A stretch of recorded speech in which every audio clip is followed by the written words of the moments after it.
जब भी ग्रहण पड़ेगा और यदि दो ग्रहण एक साथ पड़ रहे हैं, एक ही मास में पड़ रहे हैं और कुछ ऐसा दिवाली या फिर होलियां के दिन, तो ये समझ लेना कि ये दुनिया के लिए थोड़ा सा कष्टदायक बने। और ये कष्ट छोटा मोटा नहीं होगा। कई बार ये कष्ट कई लोगों की, सामूहिक कई लोगों की जान का, या उसे हत्यारा भी कह सकते हैं, वो योग बन जाता। वो देखा होगा जब ये नया साल जब आया था तो शांत, हर व्यक्ति खुश था, सभी ने नया साल मनाया था कि हाँ जी नया साल आ गया, नया साल आ गया, 2026 बढ़िया जाए। सभी लोगों ने कामना भी की, सभी लोगों ने कामना भी की कि 2026 अच्छा जाए। और ज्योतिषीय आधार पर मैंने हमेशा आप लोगों से यही बताया है कि कामना भी की है कि आपका वर्ष अच्छा जाए, लेकिन अच्छा चला जाए ये ज्योतिषकर्ता के हाथ में नहीं है। मैंने बताया ना कि पहले भाग में मैंने आप लोगों से बात की थी कि आने वाले समय में बहुत जल्दी ज्योतिष भारत में नहीं पूरे विश्व में ऐसी स्थिति से गुजरने वाला है जब लोगों को हर चौथा आदमी ज्योतिष करता, एस्ट्रोलॉजर, वास्तुशास्त्री, टैरो कार्ड रीडर और रेकी और जाने क्या क्या क्या नई नई चीजें, नई नई पुरानी क्या चीजें जो है नजर आना शुरू हो जाएंगी। हर व्यक्ति तिलक लगाकर बाबा जी हो जाएगा। आचार्य महामंडलेश्वरों की संख्या बढ़ने लगेगी।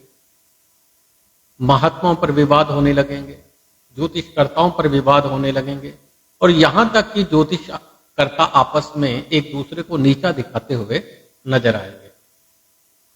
विज्ञान के बढ़ते हुए दौर में पंचांग से निकलकर आज हमारा ज्योतिष फोन, लैपटॉप और ऐप पर आ गया। बड़ा आसान हो गया है, बड़ी आसानी से लोग किसी भी ऐप में जाते हैं, डेट ऑफ बर्थ डालते हैं और भविष्य जानने लगते हैं और ज्योतिषकर्ता बन जाते हैं। बड़ा आसान। लेकिन आज से 35 साल पहले जब मैं इस क्षेत्र में आया था तो ऐसा कुछ नहीं था। मोबाइल ऐप या फिर सॉफ्टवेयर, यहां तक कि कंप्यूटर भी नहीं था। कंप्यूटर पर भी कुंडली कोई नहीं देखता था। पंचांग के द्वारा गणना की जाती थी और उस साल का पंचांग निकालना पड़ता था जिस साल आपका जन्म हुआ है। तो 100 साल का पंचांग हम लोग इकट्ठा करते थे, वो भी शॉर्टकट का निकालने के लिए, नहीं तो वो भी हमें निकालना पड़ता था। नक्षत्रों की गणना, बहुत कुछ ऐसा था जो बदल गया और इतना इजी हो गया है आज के समय में। ज्योतिष और फलादेश, महादशा ये चल रही है, इस महादशा में इसकी महादशा चल रही है, आपने ग्रहों को समझ लिया और फलादेश शुरू हो गया, आपने पढ़ दिया। और अब तो वैदिक ज्योतिष की भी जरूरत नहीं रही है, यूरोपियन ज्योतिष के आधार पर सभी लोग भविष्य करने लग गए। आजकल कर्मा के नाम पे बहुत कुछ ऐसा होने लगा है कि लोगों को डराने लग गए कि आपका 60% पूर्व जन्म का है, 40% इस जन्म का है, आपका कर्मा आपके सामने आएगा, आपकी साढ़े सती आपके सामने आएगी, आपका काल सर्पयोग आपके सामने आएगा, आपका पितृदोष आपके सामने, यानी बहुत कुछ ऐसा है कि आज इस विज्ञान के युग में अभी तो एक और चीज आने वाली है। अब एआई के द्वारा भी शुरू हो गया है ना, अब एआई के द्वारा भी अपनी कुंडलियां दिखा सकते हैं, ठीक है। लेकिन जो कैलकुलेशन हम इंसान मानवता के आधार पर या फिर भावनाओं के आधार पर या फिर इसे ये कहे कि स्नेह के आधार पर हम लोग कह सकते हैं, वो एआई आपको नहीं कह पाएगा या वो जीपीटी आपको नहीं बता पाएगा।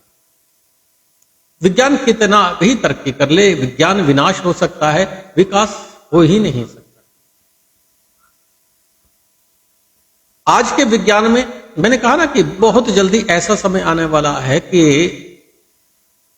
नास्तादमस की भविष्यवाणी मैंने आज से 30-35 साल पहले पढ़ी थी, जो मैंने आपको थोड़े दिनों पहले भी एक अपने भाग में बताया था। उसके दूसरे भाग को आज हम आपके साथ शेयर कर रहे हैं कि आज से 30 से 35 साल पहले मैंने नास्तादमस की भविष्यवाणियां पढ़ी थी। जब मैं किताबों का जमाना हुआ करता था, बच्चों में किताबों को पढ़ने का बड़ा क्रेज हुआ करता था। आज खत्म है, मोबाइल ने सब कुछ खत्म कर दिया है। यूट्यूब ने सब कुछ खत्म कर दिया है, यहां तक जीपीटी ने भी सब कुछ खत्म कर दिया है। आने वाले समय में लोग किताबों की बजाय जीपीटी से अपना सवाल पूछेंगे, गूगल पर अपना सर्च कर लेंगे और शॉर्टकट का रास्ता अपना लेंगे। इसके जो लाभ और हानि है, आपको लाभ लग रहा है, मुझे हानि लग रही है। आज से पहले मोबाइल था सबके घरों में, ठीक है, घंटी खड़कती थी, आपको पता चल जाता था फोन आया है। आपको अपने परिवार के नहीं, पूरे समाज में जो मिलने वाले थे सबके फोन याद थे। आज आपको मोबाइल के जमाने में कितने लोगों के फोन नंबर याद है? पहले हम लोग टेबल यानी कि पहाड़े याद कर लिया थे, आज कितने लोगों को पहाड़े टेबल याद है? क्यों? क्योंकि आपके मोबाइल ने 2 मिनट में कैलकुलेटर आपके हाथ में दे दिया। ये मोबाइल कितने लोगों की नौकरी खा गया, आपने देखा है? पहले फोटोग्राफर हुआ करते थे, आप सब लोग अपने घरों में फोटो खींच लेते हैं। पहले आप तीर्थ यात्रा पर जाते थे, हरिद्वार वगैरह, वहां फोटो खींचने वाले फोटो खींचते थे, इन मोबाइलों ने वो खत्म कर दिया। अब आने वाले समय में ज्योतिषीय आधार भी परिवर्तन होगा। मैंने बताया ना कि इतने ज्यादा ज्योतिषाचार्य हो जाएंगे, इतने सारे टैरो कार्ड रीडर हो जाएंगी। और आपने देखा ही होगा कि मैं किसी का नाम वगैरह, मैं तो खैर नाम लेता ही नहीं, आप खुद ही देख लीजिएगा कि मेकअप में इतने सुंदर सुंदर लोग आ गए हैं कि आजकल लोगों का ध्यान टैरो कार्ड से ज्यादा टैरो कार्ड रीडर के ऊपर होने लग गया। खैर, जाकी रही भावना जैसी।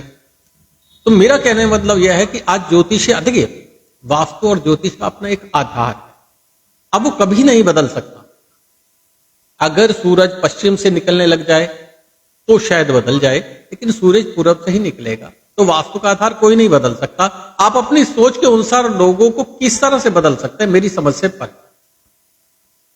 इसी प्रकार से ज्योतिष का अपना आधार है, नवग्रह अपने हैं। शनि सबके लिए वही फल देगा, सभी ज्योतिषकर्ता उसको एक ही तरीके से बता सकते हैं, लेकिन आज के समय में क्या हो रहा है, एक दूसरे की टांग खींची जा रही है। हर व्यक्ति अपने अनुसार अपने ग्रहों का फलादेश निर्माण करने लग गया, ठीक है। गिने चुने लोग, आज भी पुराने जो लोग हैं ना, जो लोग पुराने हैं, जो पुराने ज्योतिष करता है, उनका आधार आज भी वैदिक और पौराणिक उपायों से जुड़ा हुआ है। और यदि हम आज के लोगों को देखें, जो 5-7 सालों में अचानक ये जो बाढ़ आई है ज्योतिषकर्ताओं की, इनके जो उपाय हैं अगर आप सुन ले तो सिर पैर पता नहीं चलता। और हर ज्योतिषकर्ता जो नया आया हुआ है, तो 3-4 सालों में अचानक छा गए हैं वशीकरण के उपाय, ऐसे ऐसे वशीकरण के उपाय मेरी समझ में नहीं आता। इनमें से एक व्यक्ति, जो मैं चैलेंज करके कह रहा हूं कि 10 मिनट में या 1 घंटे में, 3 घंटे में, 4 घंटे में, 10 घंटे में जो वशीकरण करने को सिद्ध करके दिखाने की बात करता है, मैं उन्हें चैलेंज करता हूं, वो मुझे वशीकरण करके दिखाएं किसी को, मैं उन्हें जो कहेंगे वो मांगा दूंगा। इतना आसान नहीं होता है। लेकिन आप फेसबुक उठाकर देख लो, यूट्यूब उठाकर, तो कॉपी पेस्ट इतना हो गया है कि एक ही प्रयोग को 10-10 लोग 10-10 तरीके से पेश कर रहे हैं। अब ऐसे में क्या होगा, कोई बच्चा आज जो है किसी के प्रेम में पागल हो रहा है, वो वहां से वशीकरण का उपाय उठाएगा, जब नहीं होगा तो उसका विश्वास टूटेगा। कोई बच्चा अगर पढ़ाई के मामले में आपका शॉर्टकट का रास्ता वहां से उठाएगा, और यदि वो पास नहीं हो पाएगा तो वो क्या करेगा, वो ज्योतिषकर्ता को गाली नहीं देगा, वो समस्त ज्योतिषकर्ताओं को गाली देगा। किसी स्त्री का अगर रिश्ता टूट रहा है और आपने कोई ऐसा उपाय बता दिया बेढंगा, और जो नहीं हुआ, तो उस स्त्री का ज्योतिषकर्ता से नहीं, ज्योतिषकर्ताओं से विश्वास उठ जाएगा। और वो आने वाला समय है बहुत जल्दी, इस सड़कों पर ज्योतिषकर्ता ब्राह्मण पिटते नजर आएंगे। और अब तो ज्योतिषकर्ता, वास्तु, टैरो रीड, कार्ड जितने भी हैं, इनमें तो ज्योतिषीय आधार के अनुसार अब भविष्यवाणी करने वालों की अगर हम बात करें तो जातीय आधार रहा ही नहीं है। अब तो ब्राह्मणों से ज्यादा हर जाति के लोग ज्यादा ऐसे आपको मिल जाएंगे जो ज्योतिष पर चर्चाएं कर रहे हैं, या जो महात्मा बन रहे हैं, या जो फिर जो है आज वास्तु और टैरो कार्ड रीडर है। वर्ण प्रथा तो बदल खत्म ही हो चुकी। अगर हम देखें तो आज के समय वर्ण प्रथा रही नहीं, लोगों का वर्ण प्रथा पर विश्वास नहीं रहा, हिंदू धर्म पर विश्वास नहीं रहा, चकाचौंध पर विश्वास है। अगर आपको देखें तो आज के समय में हर व्यक्ति शॉर्टकट का रास्ता अपनाकर करोड़पति बनना चाहता है, रोग रहित होना चाहता है, जीवन में आगे बढ़ना चाहता है। लेकिन मैं आपको बता दूं कि ज्योतिष में कहीं से कहीं तक शॉर्टकट का कोई रास्ता, तंत्र में शॉर्टकट का कोई रास्ता है ही नहीं। तंत्र को इतना आसान मत समझिए। बहुत सारे लोग तंत्र को बड़ा सहज में ले जाते हैं कि ये तंत्र है, ये कर देने से, एक नींबू काटने से ये हो जाएगा। नींबू काटने से हो जाएगा? लेकिन उस नींबू को काटने से पहले आपको कितनी तकलीफें झेलनी पड़ेंगी, कितनी साधनाएं करनी पड़ेंगी, कितने चिल्ले करने पड़ेंगे, तब जाकर आप नींबू काटने लायक होते हैं। इतना असहज नहीं होता। अब लोगों को लगता है कि यूट्यूब पर, फेसबुक पर, इंस्टाग्राम पर इतने सारे वीडियो हैं और इतने अच्छे अच्छे प्रयोग हैं वशीकरण के, फलाने के, तो ये सब क्या है, भ्रमित है। इन लोगों से आपको बचकर चलना चाहिए। सत्यता को पहचानने की क्षमता होनी चाहिए। मैंने बताया ना कि थोड़े दिनों में आप देखेंगे ज्योतिषीय आधार को लेकर या फिर टैरो कार्ड रीडर को लेकर या फिर आप ये देखेंगे कि वास्तु को लेकर लोग लाखों लाखों रुपए, करोड़ों करोड़ों रुपए भी फीस ले रहे हैं। ऐसा क्या परिवर्तन वो आपके घर में कर देते हैं कि वो जो है 14 लाख, 15 लाख, 20 लाख रुपए फीस लेकर आपसे चले जाते हैं। बहुत सारे ठग ऐसे हैं, आए दिन मैंने केसेस पढ़े हैं कि औरतें जो हैं उन ज्योतिषकर्ताओं को या तांत्रिकों को जो है कोई 10 लाख दे देती है, कोई 20 लाख दे देती हैं, बाद में ठगी का आरोप लगाया जाते हैं। तो पहले आपने दिया कैसे, ऐसा कैसे आपसे ठग कर ले गया। तो आने वाले समय में ये स्थितियां बढ़ेंगी, घटेंगी नहीं। ज्योतिषीय आधार परमात्मिक आधार है, केवल सेवा का माध्यम है। और हमारे शास्त्रों में बाकायदा पुराणों में लिखा हुआ है कि कोई ज्योतिषकर्ता बिना पढ़े या बिना गुरु की दीक्षा के अगर इस तरह के कार्य करता है तो आगे क्या होता है मैं वो नहीं कहूंगा। तो कहने का तात्पर्य यह हो जाता है कि ज्योतिष का आधार, फलित आधार या फिर जो है आप वैदिक आधार या कोई सा भी आधार अगर आप लेकर चल रहे हैं और सेवा भाव नहीं है तो वो फलित कभी नहीं हो सकता। बहुत सारे लोग इसे कैलकुलेशन मानते हैं और मैं ये मानता हूं कि ये असीम आशीर्वाद है। ये आपके पितरों का आशीर्वाद है, ये आपके इष्ट देवता का आशीर्वाद है, ये आपके कुल देवता का आशीर्वाद है। इनकी शक्ति और इनके आशीर्वाद के बिना आप कोई ज्योतिष करता ज्योतिष कर ही नहीं सकता। ये साधना पथ है, ये कठिन काल है और इसी कठिन काल के द्वारा आप पक पक के, कहते हैं ना कि सहज पके सो मीठा, और पक पक के तब आप अच्छे ज्योतिषकर्ता बनते हैं। तो इसलिए नास्तादमस की भविष्यवाणियों को सत्य मत होने दीजिए, अभी भी आपके हाथ में है। इससे पहले लोगों का विश्वास ज्योतिष से, ज्योतिषकर्ताओं से उठने लगे। आप जिससे सवाल कर रहे हैं अगर आपको उस पर विश्वास है तो एक पर चलिएगा। और मैंने बताया ना कि 9 ग्रह हैं, 9 ग्रहों की कैलकुलेशन एक ही रहने वाली है, बदलने वाली नहीं है। और उसी कैलकुलेशन के आधार पर कोई भी ज्योतिष करता या उससे बाहर तो जा ही नहीं सकता।